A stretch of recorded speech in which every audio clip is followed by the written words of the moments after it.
I have two mysterious and true stories to share with you. The first is a tale of the well-known yet unexplainable phenomena known as the Brown Mountain Lights. The second, a similar tale of another strange light that seems eerily similar to the mountain's claim to fame. So grab a cozy spot, maybe a drink, and let's get right into it. It was an early October afternoon when our writer, a high school junior at the time, was assigned her first story for the school newspaper. The theme was fitting for the spooky season, supernatural and paranormal encounters. As someone who had always been curious about these subjects, albeit skeptical, she eagerly interviewed her teachers and classmates about their eerie experiences. Among the ghostly entities and glowing red eyes described by her peers, one account stood out to her the most: the tale of the Brown Mountain Lights. These strange glowing orbs had been reported rising from the base of the mountain, floating into the night sky and sometimes flashing or darting before disappearing.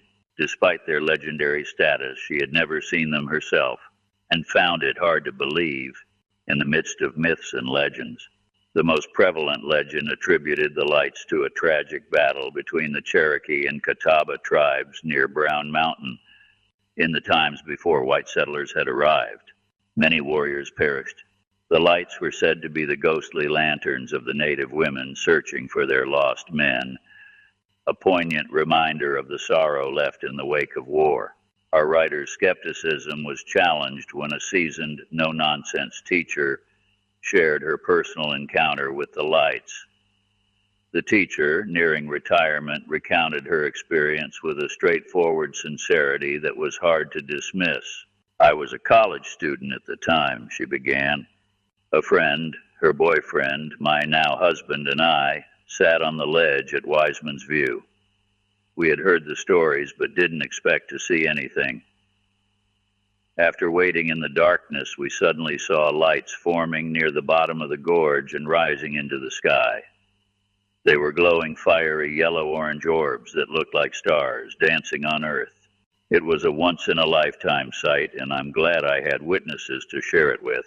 Although our writer wasn't ready to fully believe in ghost lights, she couldn't ignore the conviction in her teacher's voice.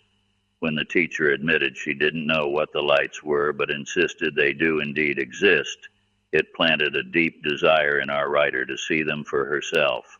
Nearly a decade later, that desire was fulfilled.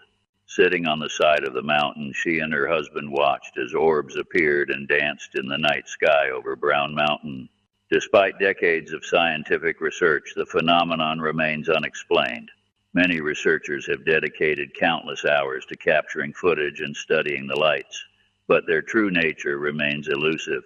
To this day, our writer and her husband make the trip up Highway 181 from Morganton to the Overlook or to Wiseman's View at least once a year, hoping for another glimpse of the unexplainable beauty of the Brown Mountain Lights.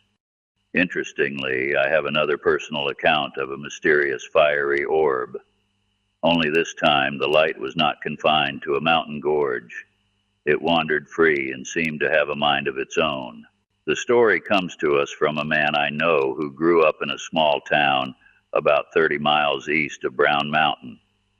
Though the man did not make any mention of the mountain or legends of ghost lights, I can't help but draw similarities between his childhood experience and the accounts of the lights on the mountain. In a time when children could roam freely without much concern, our writer, as a young boy, found himself exploring the neighborhood with a sense of adventure. Long before reaching his teenage years, he had the freedom to walk miles to visit friends, and with a simple call home, he could make plans and go out with his friends' families whenever the opportunity arose. On many evenings, it wasn't unusual for the boy to be out as the sun dipped below the horizon.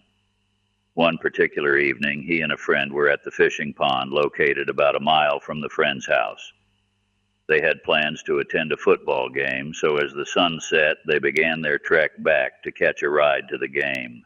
As they walked, his friend started sharing a bizarre story about a mysterious object he and his brother had been observing in the sky over the past week. He described it as a bright, glowing round light that hovered in the sky. emerging from behind the woods between his house and the fishing pond. Just as the friend was elaborating on his tale, a large ball of light appeared overhead, almost as if summoned by his words. Our writer pointed to the light and asked, "Is that what you saw?" "Yep," the friend exclaimed before breaking into a run. Our writer followed suit, and the light followed both of them. They raced to the porch of the friend's house, calling for his parents to come outside. When they did, they were met with the sight of the glowing orb, which changed colors from bluish-white to an orangey red, hovering ominously over their yard. Our writer had never seen anything like it before and hasn't seen anything like it since.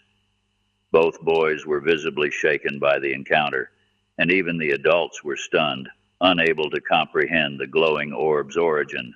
Sadly, this all taking place in the 1970s, a time before everyone had cameras at the ready. There was no photo or video evidence of the strange phenomenon. This was the only experience in this writer's life that even bordered on the paranormal or supernatural. He couldn't explain what he saw that night, but he knew that it wasn't just a figment of a child's imagination. Everyone on that porch had witnessed the same inexplicable event.